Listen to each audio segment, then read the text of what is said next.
Alrighty then, back by popular demand, snapper. We're gonna work on this guy.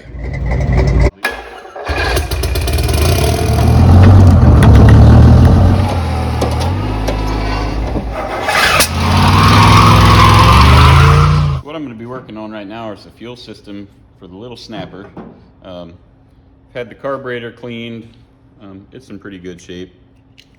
Got a little bit of ugly on it from sitting in the chemicals, but I got a new gasket for it. We'll dive off into that. It cleaned up pretty good. Do a little bit more, but more or less it's just going to be a blow it out, put a gasket back in it, and be done with it. And hopefully it'll work. The next thing I'm working on is soldering up the holes that are in the fuel tank. I already did one just to see how it would take to this metal.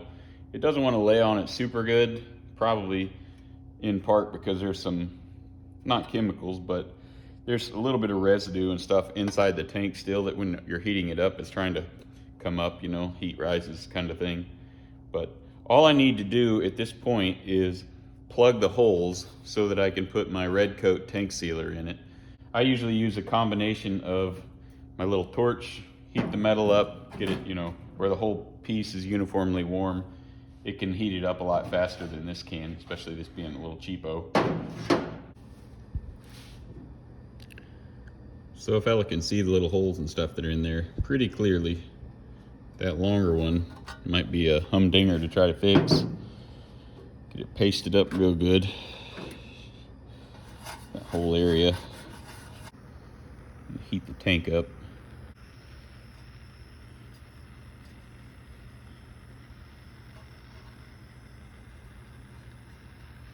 Get some material down on here.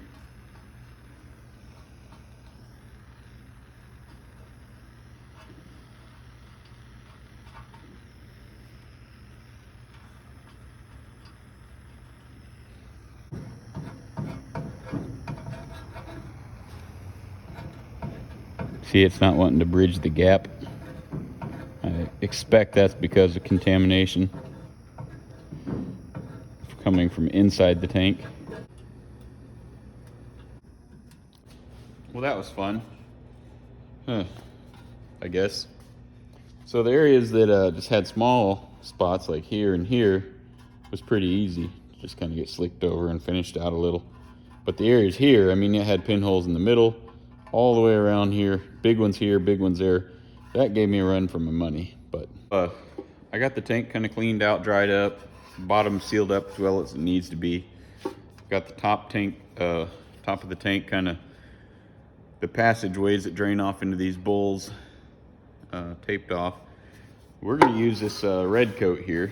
Typically I would go with the Caswell tank sealer, but this is cheaper and everybody was sold out of the Caswell. So what we got to do is pour this in here enough that we can rotate the thing around, get it fully coated on the inside. Now you're better off pouring more than you think you need in here, just because if you don't have enough, you won't get a good consistent coating. It's important you don't leave too much of it setting in there, like in a big puddle, because it'll never cure properly. Man, this stuff is messy. See what she looks like. Hard to tell how much is in there. I should have grabbed a light.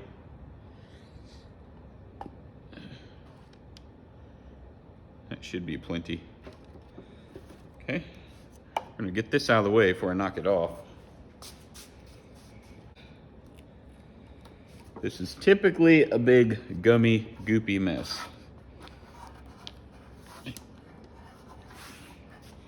Make real sure you got a real good seal on everything.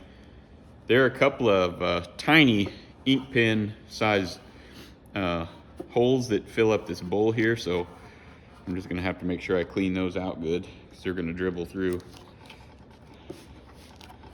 This stuff is a non-hardening type sealer, this red coat. The Caswell that I normally use, it's kind of a semi-hardened. So we just move it around real slowly. You want to get a good consistent coat all the way around it. The bottoms, the sides. When it starts puking out of holes, that's when you know you have got all 4 sides of everything covered. You don't do it fast, you don't shake it. Just let her work. This is why we sealed up all the holes on the bottom. It wasn't 100% where it would seal out like water. It would just get a tiny bit of wet on the bottom when I rinsed it, but plenty good to keep this thick stuff from gooping out. I say that, I don't want to jinx myself. Take a peek.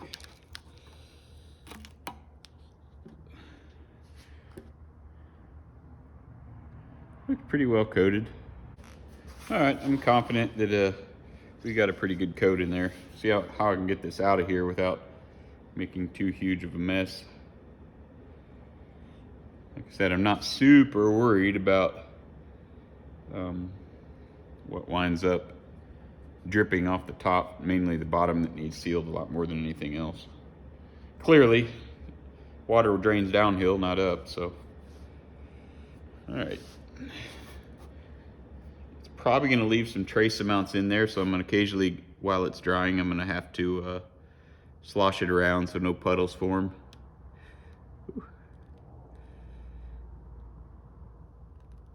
Okay, you can quit dripping there. Well, the old tank coating is pretty much dry. When you can't smell it anymore inside the tank, that's pretty much when it's good to go. So what I'm gonna do to the bottom, where it's all ugly, you can kind of see where I already have already. I take my 90-degree sander here and very lightly do this.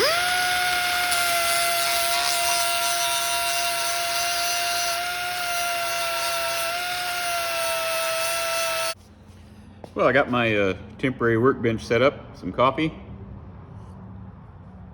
which hopefully I won't knock over. I wanted to show you kind of where we're at with some of this stuff. The carburetor had a substantial amount of corrosion, not deep stuff, you know, just, let's see, that stuff all over it in here. So I went ahead and ran it through the blaster and then blew out all the passageways. I also did a real light blast on the outside of the carburetor body. Just really cleans it up nice. And I do plan on painting this whole assembly assembled like they did from the factory. So I also cleaned up the bolts and got some NOS parts, original Briggs & Stratton stuff. What's the part number on this, just in case anybody is curious? This gasket setup for this old style 5-bolt carburetor is a 391681, I believe is the number. There's also a 9215. Anyways, comes with this yellowed from age diaphragm assembly. That was separate. Has instructions, and it has a brand new one, nice and pliable replacement for this, which is most definitely not nice and pliable. So let's get rid of that. Also comes with instructions how to set it up. Then I bought this guy separately on eBay. It's just a little cover for this choke arm assembly. Kind of goes like that, right on the side of the body. So I got like 15 bucks or so in this little setup here. It also comes with the little spring that goes right there, I believe. Have to look at my old video to find out, but I think that's where that goes. All right, I'm back. I went through with brake clean and blew out all the passageways, and there are these little screens on here for the fuel pickups. Also, this plastic 2-piece choke butterfly was pretty stiff, and it's quite sun-baked and pretty fragile, so it wasn't smoothly operating. So I went ahead and sprayed out the passageways with penetrating oil and brake clean, so now it moves real easy. I have the spring attached to the bottom of the little diaphragm here, as it says, and we're just going to go ahead and follow the instructions here and install this dude. Let's see, place diaphragm on tank surface. Okay, that's pretty, seems to be idiot proof. Might cause me a problem then, huh? Okay, cap and spring. On pulse jet models, I don't know if this is a pulse jet model. I don't recall anything else coming out of here. Nothing came out under the deal there. Let me go make sure this ain't a pulse jet model. I don't think it is, but I don't know anything about them either. Now we are instructed to come over here. Guide all the stuff down through the stuff. Okay, insert that choke plate through there. Now it says to place a couple of screws in, just kind of line the gasket and stuff up. Okay. We can do that.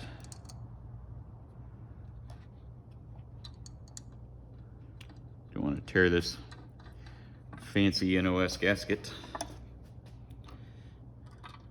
And also I got to find one of my screws. I don't know where one of them went.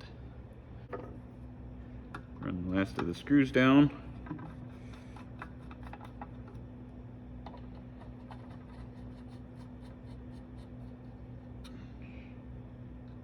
Gonna have to get a Phillips screwdriver to zip that center one down a little tighter. I'll do that when I find the other missing screw. I have to find the other screw later. I'm gonna go ahead and cinch this center one down just a little. Not trying to get it real tight, be tightened more later. Let's see, it's got one round corner, which is there. So we're gonna put that on the cover accordingly. Oh, so I dropped it.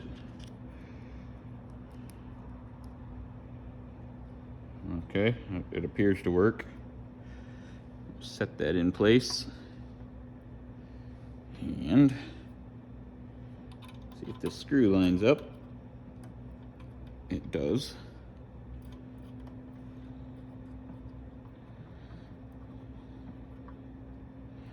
All right, well, last thing the instruction says to do is flip the choke thing the other way, and it says it should stay shut. Okay. Needs a little looby-dooby, but I need to research what you can lube a plastic thing with. It does appear to be doing its thing. All right, what do y'all think? If she works, she'll get a nice fresh coat of paint, one more screw, a nice chrome cap, and hopefully we'll be back in operation. So what do you guys think we should do first? We've got this guy to free up, and we got this to free up. So probably this is the bigger concern. This, I mean, it could be seized, but we could probably bust it loose. I think we'll put some penetrating oil on it.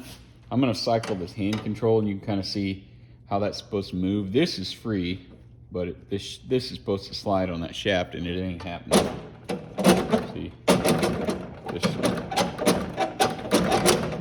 all it does is just kind of pull this just a little. So I think the first thing I'm gonna do is get a wire wheel, or wire brush, I mean, and get in here and clean this shaft right up against the hub where it's kind of stuck on both sides. And in the meantime, I'll squirt some penetrating oil on that. Like I said, if this is all packed up with debris, then once this is moving, it's gonna just hit the debris and stop anyway. So let's do this first. I'm gonna do this real good all the way around and bring you back once I've made some progress. Got this cleaned up quite a bit. It's by no means perfect, but I got all the loose scale knocked off. I also just real quick hit this disc. It's got a big old flat spot in it where the, right here, I would assume probably where it sat for years. We're also missing the belt that goes from this to the crank. I'm gonna spray some penetrating oil on that.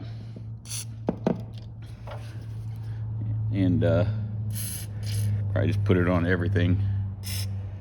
Not gonna hurt, hasn't been oiled or anything in many, many, many years. Right here, I can just put a socket right through. Let's see if we can tap on that a little tappy tap.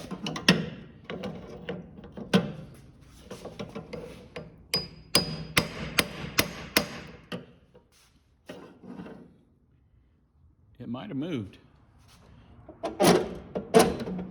Okay, I got the gear shift speed selector kind of jamming it that way. So if you see this kind of whoop, tell me, because I can't see it very well. Oh, look at that, guys. That was easy. Sweet. Good news. Didn't even have to hit it that hard.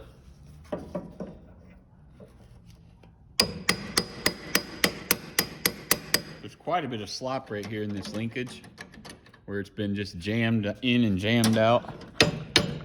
So that's as far as it's supposed to go. It's not deep enough no more. Okay, first problem solved. Let me get a paper towel and I'll wipe that off.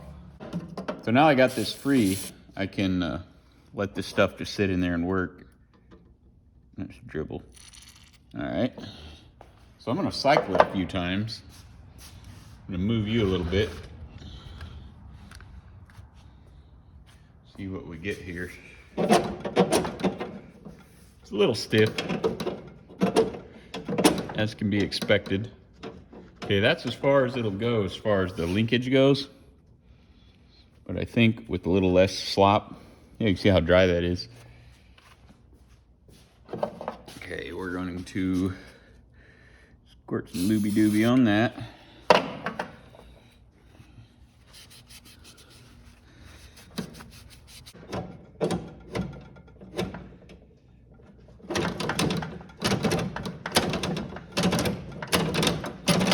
Kind of neat, huh?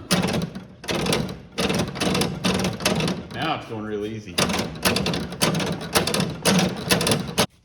I believe the first thing I'm going to do here is get a screwdriver and scraper and scrape all this grease off. Look for any cracks in this housing. I'm going to get all this packed in debris out of here. I mean, it's jammed clear up against the belt.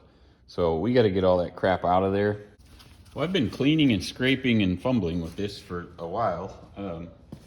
Had a tremendous amount of crap just packed around here in between this wheel and the transmission and this bracket here and this. Now this still turned a little, so I'm not blaming that dirt and debris for causing the problems. It's likely not the case, but it definitely wasn't helping. I wonder if I can get this cap off, or if it's even a cap. It looks like one. Let me get a pair of ice grips.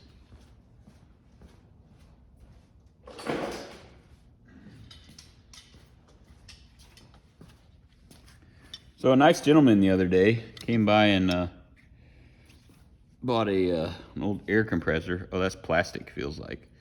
Bought an old air compressor set up from me. An old one, didn't work and was dead. And he's loading it in this truck, and I saw the bed of his truck, or the back seat of his truck rather, had an old outboard motor. And it was a really cool looking piece. So I asked him about it, and he just gave it to me and wouldn't take no money. I was like, man, that's cool. So it's relatively complete. I'm not going to tell you exactly what it is yet, but really cool machine. Okay, that came off of there. Let me get a flashlight and look down in there. I'll let you take a peek too. So get your eyeballs up in here. See, there is the gear that comes right out of the end of that wheel. It looks like it's only got like 4 or 5 teeth on it. It's real small. And looking down in there further, it looks like there's a gear set. Can't hardly see anything, but looks like there's another set of gears, possibly 2. So I got me a concoction here, or I'm gonna make a concoction. I got some ATF.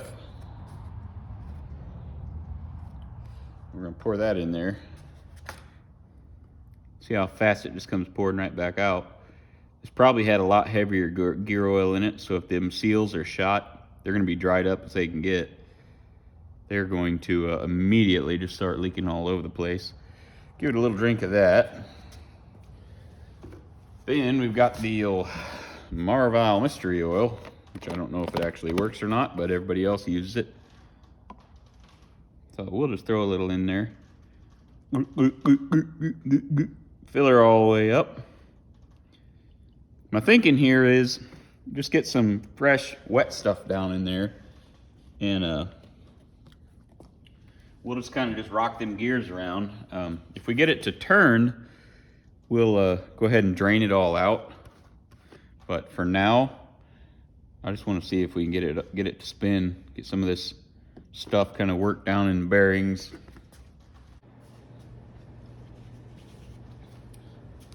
Well, fellas, I have mostly good news.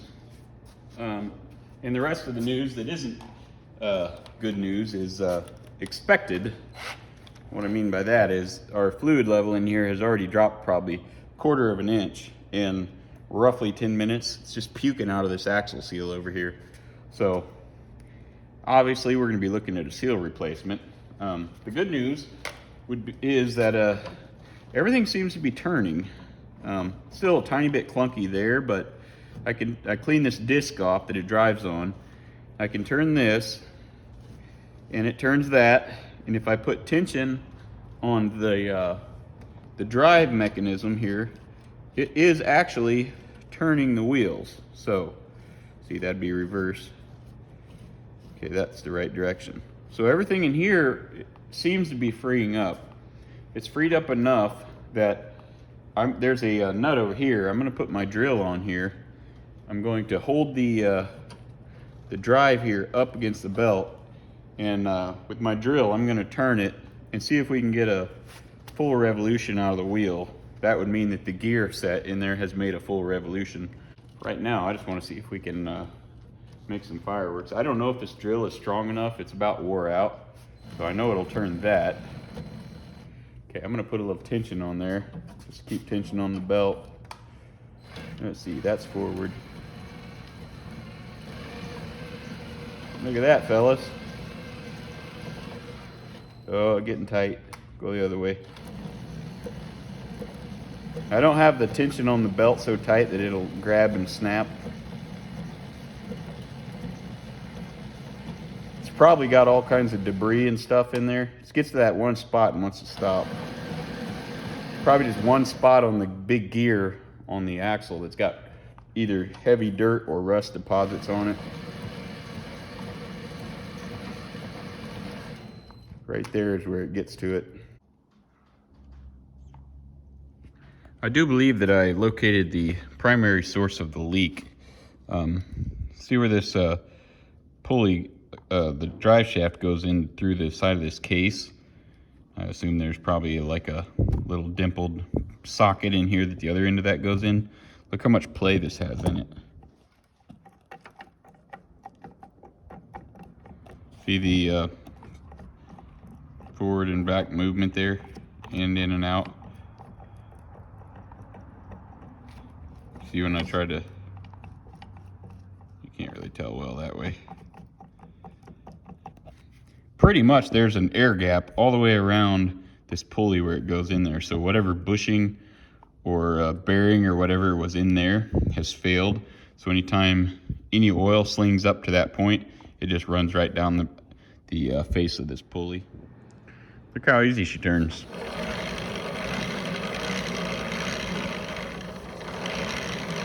Not bad considering it was completely locked up an hour ago, or whatever it's been. So what do you want to do next? Here's my punch list. I'm a punch list kind of guy. Top of the list is a pull rope eyelet. What that means is, since we deleted the side pull assembly, this came off of, a mower that had the eyelet right here, so you could stand behind it and pull it from this location. So that pull rope doesn't pull very smoothly from where it's at, because it's too the rope's too long. So I'll probably use maybe this hole here, or swap this bolt out for one with an eyelet. I probably got an eyelet laying around that'll work. I need to Google some pictures of these old snapper mowers and see what kind of setup they had there, what they had provisions for the kill. There's also a hole here. So I'm not sure what setup they had. So I may be able to just fabricate something that kind of looks factory, or I can just put a simple little choke lever eyelet, you know, with a little whoop whoop pull rod push button deal, and then run the cable straight down here through this bracket right to our eyelet on the throttle. I don't know, have to look at some pictures, figure that. Well, I can't find my favorite ratchet or my most commonly used 1/2-inch drive deep socket. Don't know where that went, so I'm using this piece of junk that I don't like. But what are you gonna do? I guess what you're gonna do is not lose your favorite ratchet. But since I did lose my favorite ratchet, I guess I'll use what I got. I'm real bad about that. I'll set a tool down and forget where I laid it, even though I just had it 2 seconds ago. Not my ratchet, just using it as an example. The problem is, I get so wrapped up in whatever it is I'm thinking about that I, you know, forget important stuff like where's my tool that I was just using. Alright, now we will pop this little fella out. I think that's all that's attaching the carburetor other than the little governor, I guess you'd call it. Alright. Springs off. I was able to get that cam assembly off of there without having to resort to violence. Now you remember, if you have watched the first video, and I'm telling you if you hadn't, the mounting boss for this hole broke off long before I came along. So that's the main reason we had to switch to a top drive pull rope assembly, because that was the main front mount for that thing. So it's just going. Anyways, that's what the reason for that switch was. Okay, this guy. Okay, carburetor, fuel pump. Why do I keep calling it a fuel pump? Let's go ahead and stuff the original fuel tank and carburetor assembly back on it. Let's see. How did... Okay, this was this way. Can't remember how I took it apart. Okay, so that's how I took it apart. That thing is in the same place. She just looks right with the old carburetor on it, but I could be biased. Not sure how well that O-ring is going to seal in there. It is the old original one. Put a little grease on it. We'll find out soon enough. Okay, see if I can get the spring assembly set up back on it. I'm not sure how it all worked, or if it even had more than one spring. Let's see, that was a kill, so I know that's how far that went. So clearly this spring didn't go there. This here is the totally janky original spring that it had on it when I took it apart, which is completely mangled. And this is the little kill switch assembly that mounts right here. And that's what our kill wire will go to. So this will all be taken care of all at the same time.